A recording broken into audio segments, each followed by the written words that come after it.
I'm Sydney Patterson, and I used to think magic was about making impossible things happen. Turns out, the real magic was learning to disappear myself. You call that a card trick? Brent's voice cut through the small crowd at Murphy's bar like a rusty blade. My girlfriend here can barely shuffle a deck properly. The laughter that followed felt like acid in my veins. I forced a smile, gathering my cards with trembling fingers while the audience dispersed. Another night, another performance ruined by the man who claimed to love me. Thanks for the support, I whispered as we walked to his truck. Someone has to keep you grounded. His grip on my arm tightened. You're getting too big for your britches, Sid. Back home, I locked myself in the bathroom and opened Instagram. That's when I saw her. Isabel Washington, performing an impossible levitation trick that made my breath catch. Her red hair cascaded like fire as she moved. Green eyes sparkling with confidence I'd forgotten existed. Her bio read, twin magician seeking wonder in everyday moments. I watched her videos until 3 a.m. Each performance was flawless, but more than that, she looked happy. When was the last time I'd felt that way about magic? Before I could chicken out, I typed a comment, beautiful work. How do you make it look so effortless? Her reply came within minutes. Years of practice, and a twin sister who keeps me humble. Your profile says you perform too? My heart hammered as I typed back sometimes. When I'm brave enough. Brave enough? Magic isn't about bravery, it's about believing in yourself. Those words hit me like lightning. When had I stopped believing? I'd love to see your work sometime, she continued. I stared at the message for 10 minutes before responding, maybe someday. How about now? I'm always up for talking shop with a fellow magician. The private message notification made my phone buzz. Isabel Washington wanted to talk to me. Actually talk. I glanced toward the bedroom where Brent snored loudly, then back at my phone. For the first time in months, I felt something stir inside me that wasn't fear or shame. It was hope. I'd like that, I typed, my fingers moving faster than my doubts. Great. Tell me, what got you into magic? As I began typing my story, I realized I was about to have my first real conversation in years. Not the careful, measured responses I gave Brent to avoid his criticism, but actual thoughts from my actual mind. I wanted to make beautiful things happen, I wrote. Past tense? I paused, considering. Maybe present tense again. Now that sounds like magic. Something warm spread through my chest as I smiled at my phone screen. Outside, Long Beach slept peacefully, but inside this tiny bathroom, something was beginning to wake up. Something I thought Brent had killed forever. Over the next 3 weeks, Isabel and I messaged constantly. She told me about growing up with her twin sister Emma, how they'd practiced magic tricks in their garage until neighbors complained about the noise. I shared stories about my early performances, carefully editing out the parts where Brent had slowly crushed my confidence. There's a magic convention next weekend in downtown Long Beach, Isabel wrote one evening. Want to meet up? I'd love to see your work in person. My heart stopped. Meet her? Actually meet her? I don't know, I typed back. I'm pretty rusty. Come on, Sydney. Life's too short to hide your talents. I stared at the message, remembering how her videos made me feel alive again. Maybe it was time to stop hiding. Okay, I wrote before I could change my mind. Saturday afternoon? Perfect. Can't wait to meet the mysterious Sydney Patterson. I was grinning at my phone when Brent walked into the kitchen. Who's got you so damn happy? He grabbed my phone before I could react. His face darkened as he scrolled through our conversation. Isabel Washington. Who the hell is this? Just another magician. We've been talking about techniques. Talking about techniques? His voice rose. You've been having some cozy little chat sessions behind my back? It's not like that, Brent. She's just a friend. Friend? He laughed bitterly. You don't need friends, Sydney. You've got me.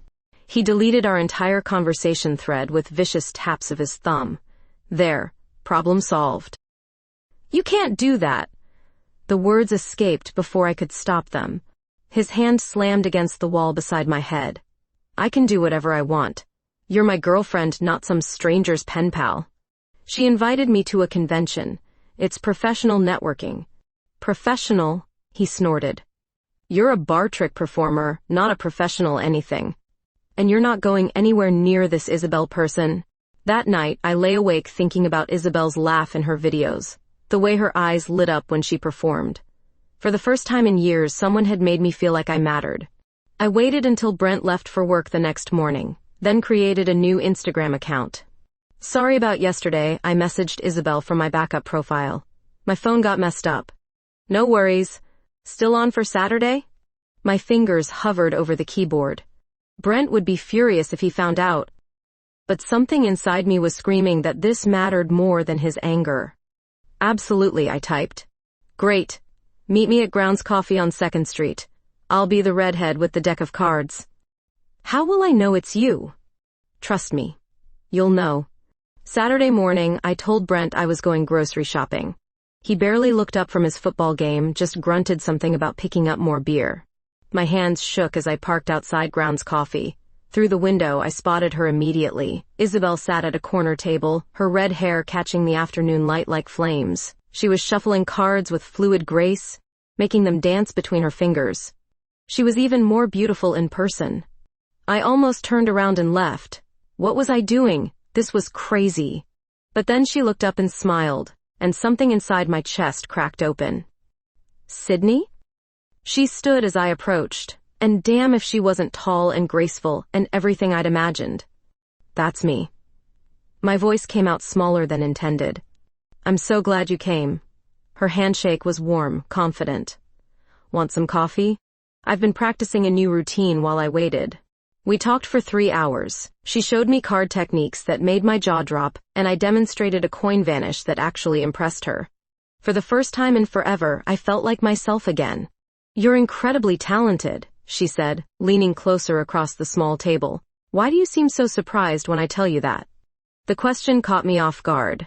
I guess I'm not used to hearing it. Well, you should be. Her green eyes held mine. Magic is about confidence, Sydney. You've got the skills, but you're holding back. Maybe I am. What's stopping you? I wanted to tell her everything. About Brent, about the fear, about how I'd forgotten who I was. Instead, I just shrugged. Fear stops everyone sometimes, she said gently, but the best magic happens when you push through it. As we walked to our cars, she touched my arm. This was really nice. I'd love to do it again. Me too. She stepped closer, and I caught her scent, something floral and warm. Sydney? Yeah? Don't let anyone dim your light. You're too bright for that. Before I could respond, she kissed my cheek, soft and quick. The spot burned long after she drove away. I sat in my car for 20 minutes, touching my cheek and wondering what the hell was happening to me. I couldn't stop thinking about that kiss on my cheek. 3 days later, Isabel texted my secret account. Coffee again? I have something new to show you. This time, I didn't hesitate. When and where? Same place? 1 hour? I made up another grocery store excuse to Brent, who was too absorbed in his video game to care. My reflection in the coffee shop window showed flushed cheeks and bright eyes I barely recognized. Isabel waved from our corner table, wearing a flowing green dress that matched her eyes perfectly. You look happy today. Do I?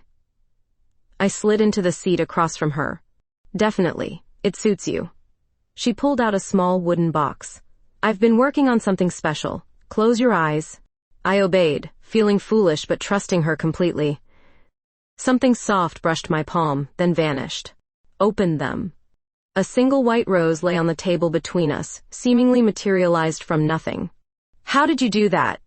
Magic. Her smile was mysterious. The real question is, how did it make you feel? Amazed. Like anything was possible. That's what magic should do. Make you believe and wonder again. We spent 2 hours talking about everything except magic. She told me about her dreams of performing in Las Vegas, her fear of never being good enough. I found myself sharing things I'd never told anyone, about feeling invisible, about forgetting who I used to be. You're not invisible to me, she said quietly. I see you, Sydney. The real you. Something shifted in the air between us. Her hand moved across the table, fingers barely touching mine. Isabel, I should tell you something. I have a boyfriend. Her hand didn't pull away. Are you happy? The question hung between us like a challenge. I don't remember what happy feels like anymore. That's not an answer. No. I'm not happy. She turned my hand over, tracing patterns on my palm. Life's too short to live in shadows. It's complicated. The best things usually are. We walked to the parking lot in comfortable silence. The sun was setting, painting the sky in shades of orange and pink. Sydney? She stopped beside my car. Yeah? I know this might be forward, but I feel something here. Between us. My heart hammered against my ribs. I feel it too. She stepped closer, close enough that I could see gold flecks in her green eyes. Can I kiss you? Really kiss you this time? I should have said no. Should have thought about Brent, about consequences, about all the reasons this was dangerous. Instead, I nodded. Her lips were soft and warm, nothing like Brent's demanding kisses. This was gentle, questioning, giving me space to respond or pull away. I melted into her, my hands finding her waist as she cupped my face tenderly. When we broke apart, I was breathless. Wow, I whispered. Yeah. Wow. She smiled, thumb brushing my cheek. I've been wanting to do that since the moment I saw you. Isabel, I don't know what this means. I've never felt this way about another woman. You don't have to know anything right now. Just know that you're not alone anymore. Standing there under the streetlights, her arms around me, I felt something I'd forgotten existed. Safety, acceptance. The possibility that someone could want me exactly as I was. I should go, I said reluctantly. I know. She kissed my forehead. But Sydney, whatever happens next, don't let anyone convince you this isn't real. What you're feeling, what we have, it's real. I drove home in a daze, my lips still tingling from her kiss. For the first time in years, I felt truly alive. Brent was waiting in the kitchen when I walked in, arms crossed and eyes cold. Where were you really? Grocery shopping. Like I said. For 3 hours? Without any groceries? My stomach dropped. I'd been so lost in Isabel's kiss that I'd forgotten my cover story. I went to a few different stores. Couldn't find what I needed. He stepped closer, studying my face. You look different. Guilty. I'm not guilty of anything. We'll see about that. His smile was sharp and dangerous. We'll definitely see about that. That night, I lay in bed replaying every moment with Isabel while Brent snored beside me. Her kiss had awakened something I didn't know existed, something beautiful and terrifying and absolutely worth fighting for. Whatever came next, I wasn't going back to being invisible. Not anymore. The next morning, I stared at my reflection while brushing my teeth. My lips looked different, fuller somehow, like Isabel's kiss had changed their very shape. I touched them gently, remembering. You're taking forever in there. Brent pounded on the bathroom door. Almost done. But I wasn't ready to face him yet. Everything felt different now, like I was seeing the world through new eyes. Over the next week, Isabel and I texted constantly. She sent me photos of her practice sessions, videos of new tricks she was perfecting. Each message felt like a small rebellion against the gray monotony of my life with Brent. Want to practice together? She wrote.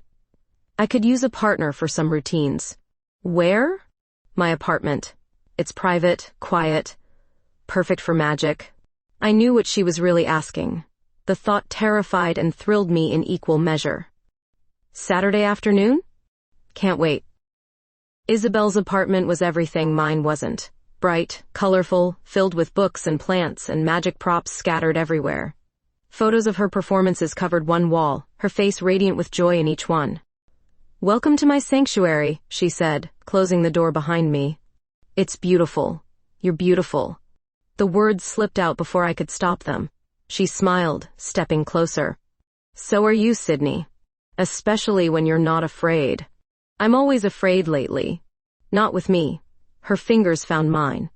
With me, you can be yourself. We started with card tricks, her hands guiding mine through complex shuffles and cuts. But the lesson kept dissolving into stolen glances, lingering touches, the electricity building between us. You're a natural, she whispered, standing behind me as I attempted a difficult flourish. Her breath was warm against my neck. I can't concentrate with you so close. Good. She turned me around to face her. I don't want you thinking right now.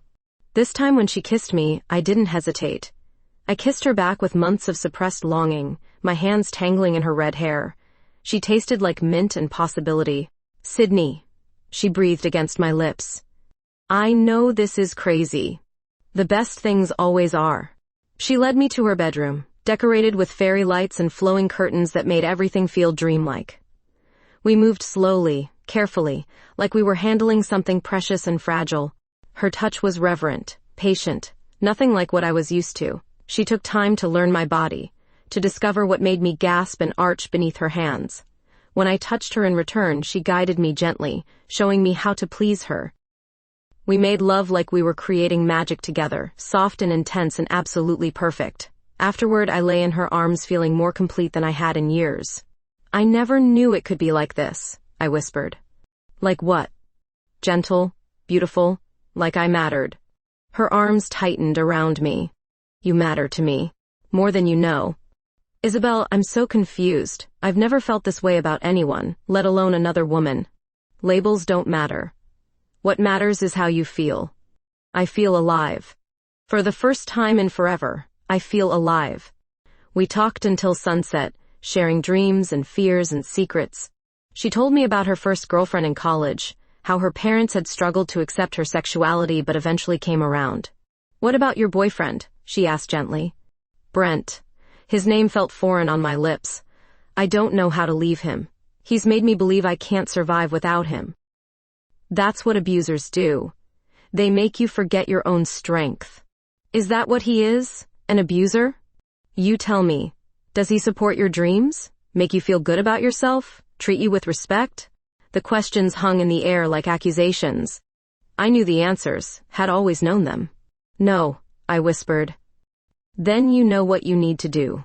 I'm scared. I know. But you're stronger than you think. And you're not alone anymore. Driving home, I felt like I was returning from another planet. Everything looked the same but felt completely different. I was different. Brent was waiting on the couch, beer in hand, eyes suspicious. Long grocery trip again? I went to the library too, did some research. Research on what? Magic techniques. It wasn't entirely a lie. He studied my face, looking for cracks in my story. You seem different lately, distant. I'm just tired. From what? You don't do anything all day. The casual cruelty in his voice, which I'd accepted for so long, now felt like sandpaper against my skin. Isabel's gentle words echoed in my memory. You matter to me. I'm going to bed, I said. We need to talk about your attitude, Sydney. You're getting ideas above your station. I paused at the bedroom door. What station is that, Brent? You know damn well what I mean. For the first time in our relationship, I didn't apologize or back down.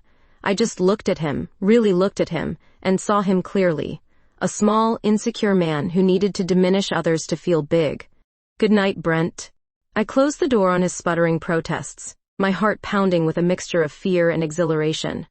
Change was coming. I could feel it in my bones. Isabel and I had been meeting secretly for 2 weeks, when I noticed the first strange car parked outside her apartment building. A black sedan with tinted windows, too clean and official looking for the neighborhood. Did you see that car downstairs? I asked as we practiced levitation tricks in her living room. Which car? She glanced toward the window. The black one. It's been there every time I visited. Isabel frowned, moving to peer through the curtains. That's weird. I've never seen it before. Maybe it's nothing. But it wasn't nothing. Over the next few days, I spotted different cars, different people. Always watching, always waiting. Isabel seemed oblivious, focused on perfecting a new routine where she made flowers appear from thin air. You're paranoid. She laughed when I mentioned it again. This is Long Beach, not some spy movie. Then came the night I saw them enter her building. 3 people in dark clothes, moving with purpose toward the back entrance. I was parked across the street, waiting for Isabel to text that it was safe to come up. Instead, I watched strangers use keys to enter her building like they belonged there. My phone buzzed. Coast is clear. Come on up. I climbed the stairs slowly, listening for voices, footsteps, anything unusual. Isabel's apartment was quiet when she let me in, but something felt different. Who else has keys to this building? I asked. Just tenants and the landlord. Why? I saw people go in the back entrance. They had keys. Isabel's face went pale. That's impossible. Unless... Unless, what? My landlord mentioned something about the previous tenant. Said they'd left some things in the basement storage area. Maybe they're cleaning it out? We crept downstairs to investigate.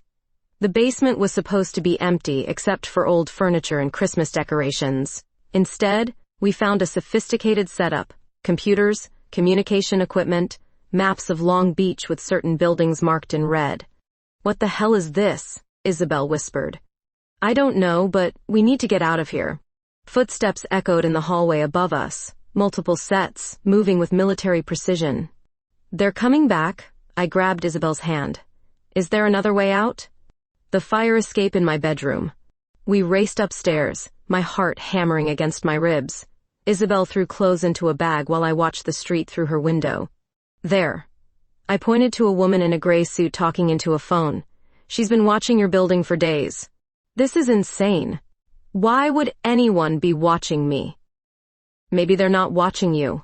Maybe they're using your building for something else. The front door of the building opened, and our mysterious visitors emerged. They looked like government agents or corporate security, too clean and coordinated to be random criminals. We need to leave. Now. Isabel grabbed her magic supplies, and we climbed out onto the fire escape. The metal stairs creaked ominously as we descended, but we made it to the alley without being spotted. Where can we go? She asked. My place is out. Brent's there. Hotel? With what money? We ended up at an all-night diner, huddled in a corner booth trying to make sense of what we'd seen. Isabel looked shaken, her usual confidence replaced by fear and confusion. I keep thinking about the maps, she said. Why would they mark certain buildings? Maybe they're planning something. Or investigating something. But what does that have to do with my apartment? Location, maybe?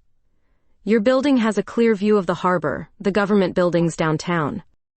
Isabel stirred her coffee absently. This is crazy. Yesterday my biggest worry was perfecting a card trick. Yesterday I thought my biggest problem was Brent. Speaking his name reminded me of the other danger in my life. If I didn't go home soon, he'd start asking questions I couldn't answer.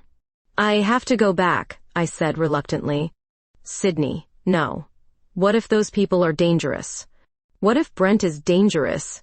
He's been suspicious lately, watching me constantly. Isabel reached across the table, taking my hand. Come stay with me. We'll figure this out together. Where? Your apartment isn't safe. We'll find somewhere. I have some money saved. The offer was tempting, but reality crashed down on me. I had no job, no savings, nowhere to go except back to Brent's suffocating control. I can't. Not yet. Then when? I don't know. Isabel's eyes filled with frustration and hurt. You're choosing him over us. I'm not choosing anything. I'm trapped. You're only trapped if you believe you are. We sat in silence, the weight of impossible choices pressing down on us. Outside, Long Beach slept peacefully, unaware that our small world was crumbling. The people in your building, I said finally. We should report them. To who? What if they are the authorities? Then we find out what they want. That sounds dangerous. Everything's dangerous now. Isabel squeezed my hand. Whatever happens, we face it together, okay? Okay. But even as I agreed, I knew I was lying. I was going back to Brent, back to the cage I'd lived in for years. And Isabel would be left to face whatever was happening in her building alone. The thought made me sick, but I didn't see any other choice. Not yet. I crept into the house at 3 a.m., praying Brent would be passed out drunk on the couch. Instead, he was sitting at the kitchen table, fully dressed, my phone in his hands. Interesting reading, he said without looking up. My blood turned to ice. That's my phone. Was your phone. Until you started lying to me. He held up the screen showing Isabel's messages. Isabel Washington. Your little girlfriend. She's not my girlfriend. She's a friend. Really? He read from the screen in a mocking voice. I can't stop thinking about yesterday. When can I see you again? His eyes met mine, cold and furious. Sounds pretty damn romantic to me. Brent, let me explain. Explain what? That you've been cheating on me with some dyke? He stood up, phone still in his grip. How long has this been going on? It's not what you think. It's exactly what I think. He stepped closer, backing me against the wall. You think I'm stupid? Think I don't notice you coming home all glowing and happy, smelling like someone else's perfume? My heart hammered against my ribs. You're scaring me. I'm scaring you? You're the one sneaking around behind my back. His fist slammed into the wall beside my head, with another woman no less. That's disgusting, Sydney. Don't call it disgusting. What would you call it? Normal? Natural? He laughed bitterly. You're sick. And this Isabel person is making you sicker. She makes me happy. The words escaped before I could stop them.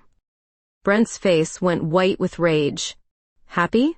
I make you happy. I've given you everything, and this is how you repay me? You've given me nothing but criticism and control. Control? I've protected you from yourself. From making stupid decisions like this one. He waved my phone in my face. Well, no more. You're done seeing her, done talking to her, done even thinking about her. You can't make that decision for me. Watch me. He deleted Isabel's contact information with vicious taps. There. Problem solved. I'll just contact her another way? No, you won't. His smile was cold and calculating. Because if you do, I'll make sure everyone knows what kind of person you really are. Your family, your few remaining friends, everyone. They won't care. Won't they? Your conservative parents who still think being gay is a sin? Your brother who works for that Christian organization?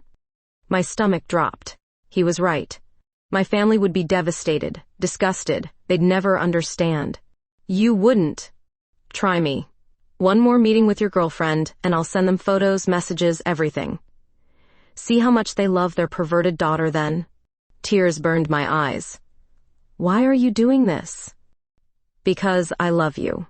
Because someone has to save you from yourself. This isn't love, Brent. This is control. Same difference.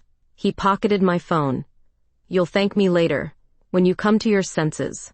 The next morning, I tried calling Isabel from a payphone, but her number went straight to voicemail. I left 3 messages, each more desperate than the last. By afternoon, I was frantic. What if something had happened to her? What if those people in her building had done something? I drove to her apartment, but the building was empty. A for rent sign hung in the window where her apartment used to be. Excuse me, I asked the landlord who was showing the unit. What happened to Isabel Washington? Who? The woman who lived here. Red hair, green eyes, a magician. He looked confused. Nobody by that name has ever lived here. This unit's been empty for months. My world tilted sideways. That's impossible. I was here last week. Lady, I think you're confused. Maybe you have the wrong building? But I wasn't confused. This was definitely Isabel's apartment. I could see where her photos had hung on the walls, faint marks where her furniture had sat. It was like she'd been erased. I spent the rest of the day driving around Long Beach, checking every coffee shop, every magic store, every place we'd been together. Nothing. No trace of Isabel Washington anywhere. That night, a man in a gray suit knocked on our door. Sidney Patterson? He showed me an official-looking badge. Agent Morrison, Department of Homeland Security. We need to talk. Brent appeared beside me, suddenly protective. What's this about? Your girlfriend has been associating with someone involved in domestic terrorism activities. That's impossible, I said. Isabel Washington is part of a cell planning attacks on government facilities. We've been monitoring her communications. She's a magician, not a terrorist. She's a recruiter. They use seemingly innocent people to gather information, provide safe houses. My head spun. You're lying. We have evidence. Photos of you entering her building, records of your meetings.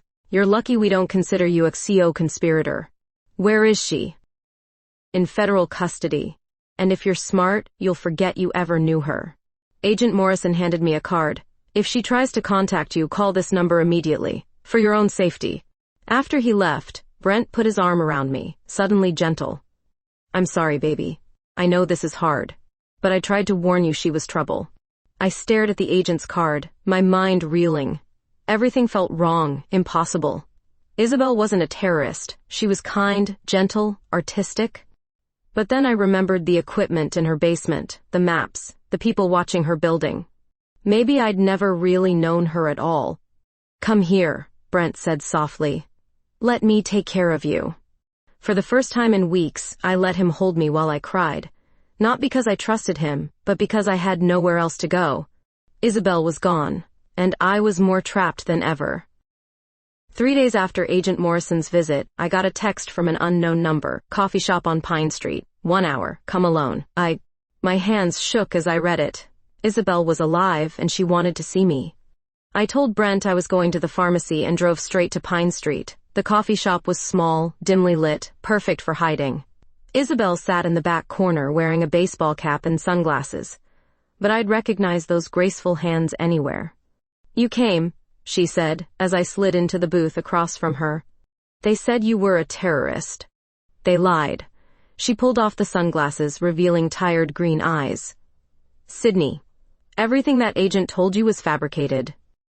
The equipment in your basement belongs to a group of investigative journalists. They've been exposing corruption in local government contracts.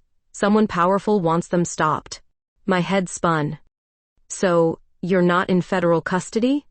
"I'm in hiding. They ransacked my apartment, threatened my life. I had to disappear."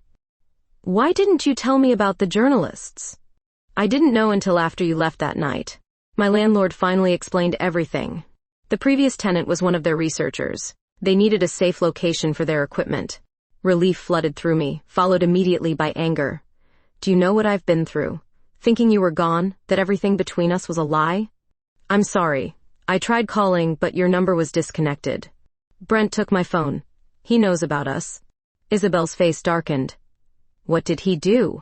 "Threatened to tell my family, destroy my reputation. He's watching me constantly now." "Sydney, we need to get you away from him." "With what?" "I have no money, no job, nowhere to go." "The journalists I mentioned? They're not just investigating corruption. They help people escape abusive situations. They can help you." "I don't know if I can trust anyone anymore." Isabel reached across the table, taking my hands. "Trust me. Trust us." Her touch sent electricity through me, reminding me of everything I'd missed. "I've been so scared." "I know. But we're going to fix this." She explained the plan. The journalist had evidence of Brent's illegal activities, financial crimes he'd been committing through his construction company. They could expose him, neutralize his threats against me. How do they know about Brent?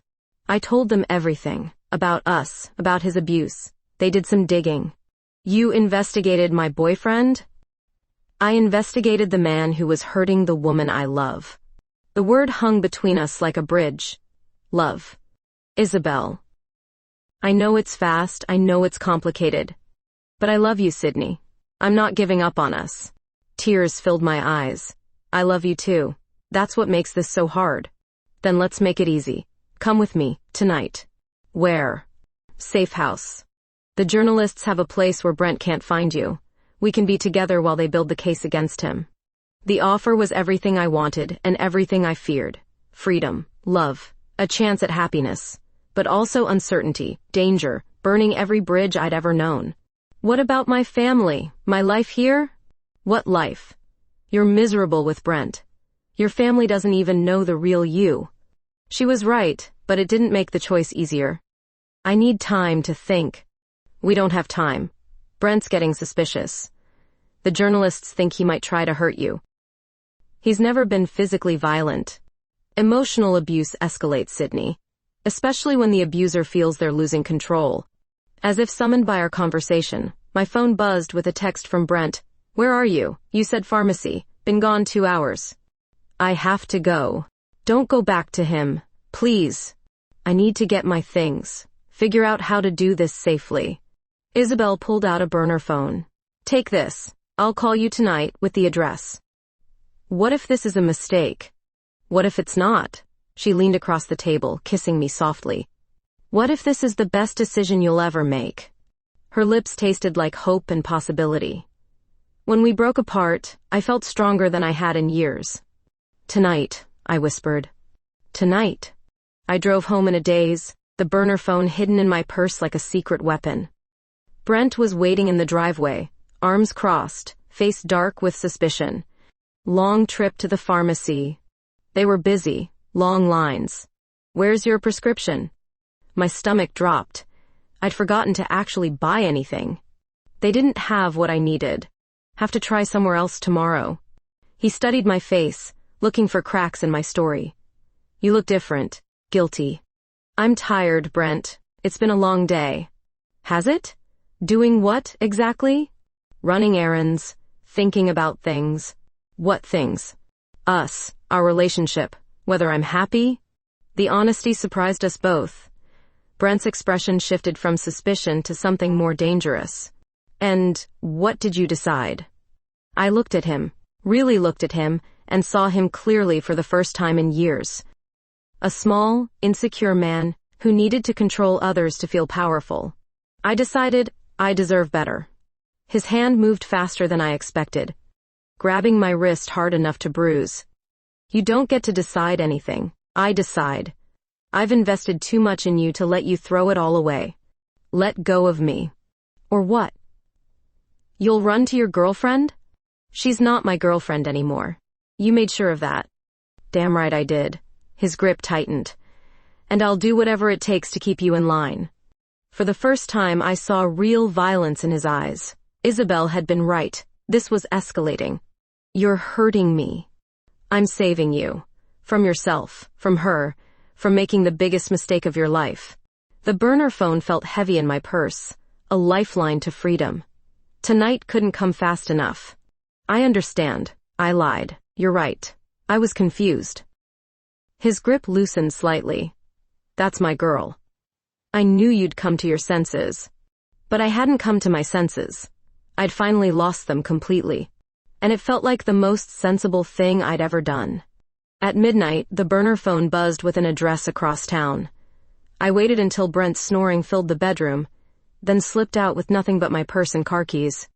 Isabel was waiting in the parking lot of an abandoned warehouse, no longer hiding behind sunglasses and baseball caps. She looked fierce, determined, beautiful. You came. I almost didn't. But you did. That's what matters. She led me inside where 3 people sat around a table covered with documents and laptops. They looked like college professors, not the dangerous terrorists Agent Morrison had described. Sydney, meet the team, Isabel said. Marcus, Elena, and David. They're the journalists I told you about. Marcus, a bearded man in his 50s, stood to shake my hand. We've been looking forward to meeting you. Isabel's told us everything. About Brent? About his construction company's fraudulent billing practices, his tax evasion, his connections to city officials who've been taking bribes. Elena, a sharp-eyed woman with silver hair, spread photos across the table. Your boyfriend's been stealing from the city for years, overcharging for materials, using substandard supplies, pocketing the difference. How do you know all this? We've been investigating municipal corruption for months, David explained. Brent's name kept coming up. When Isabel told us about your situation, we dug deeper. Deep enough to put him in prison, Marcus added. I stared at the evidence, feeling dizzy. This is really happening. The question is, Elena said, are you willing to testify? Your inside knowledge of his business practices could seal the case. He'll destroy me, my reputation, my family relationships. He'll try, Isabel said, sitting beside me. But we won't let him succeed. How can you stop him? Marcus smiled grimly. Because we're releasing everything tomorrow. His crimes, his abuse, all of it. He'll be too busy dealing with federal investigators to worry about revenge. What if he comes after me before then? He won't get the chance. Elena pulled out official-looking documents. We've already contacted the authorities. There's a warrant being issued for his arrest as we speak. My phone rang. Brent's name flashed on the screen. Don't answer it, Isabel said. But I did, putting it on speaker so everyone could hear. Where the hell are you? Brent's voice was slurred, dangerous. Out. Out where? It's 1mm. Does it matter? Everything matters when you're my girlfriend. Get home, now. No. The word hung in the air like a gunshot. I'd never said no to him before. What did you just say? I said no, Brent. I'm not coming home. You don't have a choice. Actually, I do. For the first time in years, I have a choice. His laugh was cold, bitter. You think you can just leave? You think I'll let you walk away? I think you don't have a say in it anymore. We'll see about that. I know where you are, Sydney. I know who you're with. The line went dead. Isabel grabbed my hand. He's bluffing. What if he's not? Marcus was already on his phone, calling someone. We need that warrant expedited. Subject is making threats.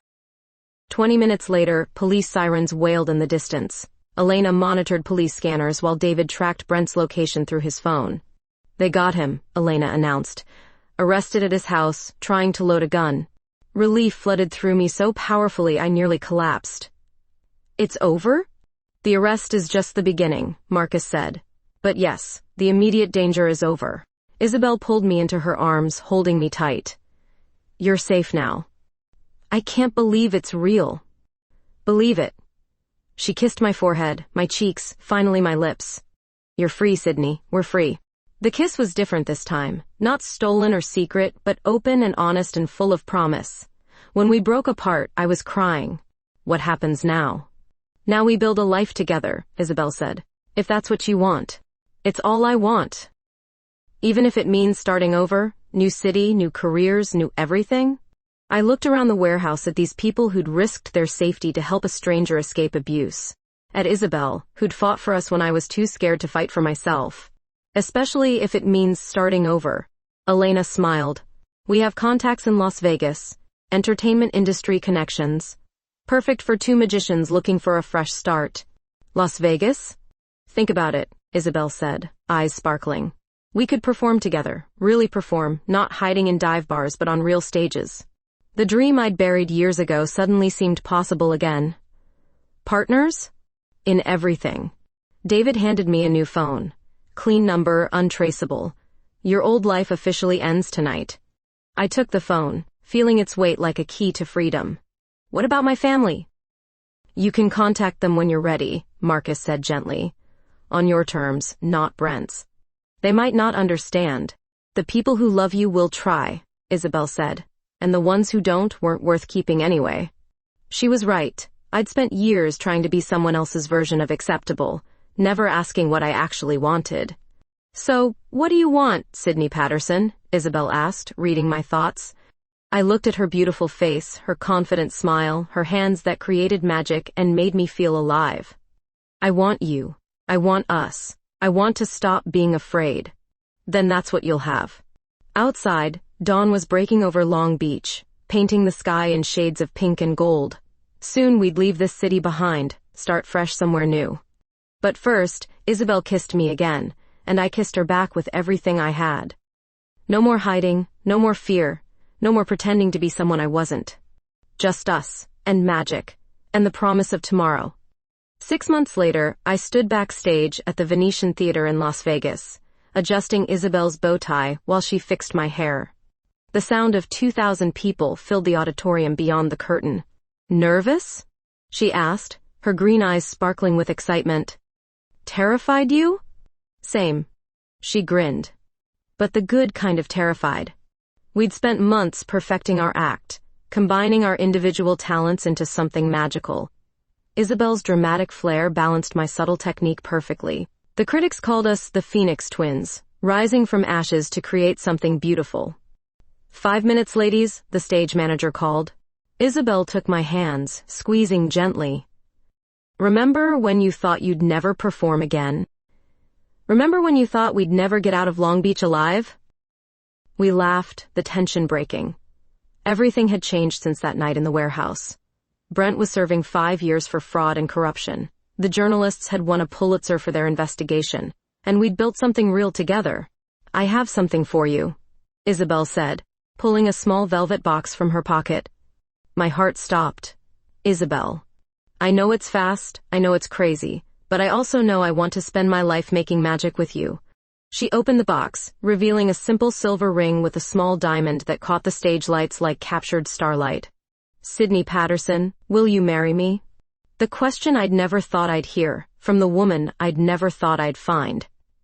Tears blurred my vision as I nodded. Yes. Absolutely yes. She slipped the ring onto my finger, just as the curtain began to rise. The audience erupted in applause, but all I could see was Isabel's radiant smile. Ready to make some magic, Mrs. Washington? I've been ready my whole life. We walked onto the stage hand in hand, the spotlight washing over us like a blessing. The crowd's energy was electric, but nothing compared to the electricity between us. "Ladies and gentlemen," Isabel announced, her voice carrying to the back row, "prepare to believe in the impossible." I raised my hands, and rose petals began falling from the ceiling like snow. The audience gasped in wonder, but I was watching Isabel, remembering that first white rose she'd conjured in the coffee shop. "Love is the greatest magic of all," I said into my microphone. "It transforms us, elevates us, makes us believe we can fly." Isabel nodded to the orchestra, and music swelled around us. We moved together like dancers, our illusions flowing seamlessly from one to the next. Cards became butterflies, scarves became ribbons of light, and somehow we made it look effortless. For our finale, I stood in a glass box while Isabel made me disappear completely. The audience held its breath as she opened the empty box, then gasped as I reappeared behind them in the balcony. "The thing about magic," I called down to them, "is that it's always been there. You just have to be brave enough to believe." I vanished again, reappearing beside Isabel on stage. She caught me in her arms, spinning me around as the crowd leaped to their feet. "How did you do that?" she whispered in my ear. "Trade secret," I whispered back. We took our bows together, the applause washing over us like waves. In the front row, I spotted Marcus, Elena, and David, cheering louder than anyone. But the moment that mattered most came after the show, when we were alone in our dressing room. Isabel pulled me close, her hands gentle on my face. "I'm so proud of you," she said. "Look what you've become. Look what we've become." She kissed me then, soft and sweet and full of promise. No more stolen moments or secret meetings, just us, together, building something beautiful. "So what's next for the Phoenix Twins?" I asked. "World tour? Broadway? Our own Vegas residency? All of the above?" "All of the above." We laughed, holding each other close. Outside, Las Vegas glittered with neon dreams and impossible possibilities. Inside, we had everything we needed. "I love you, Sydney Washington."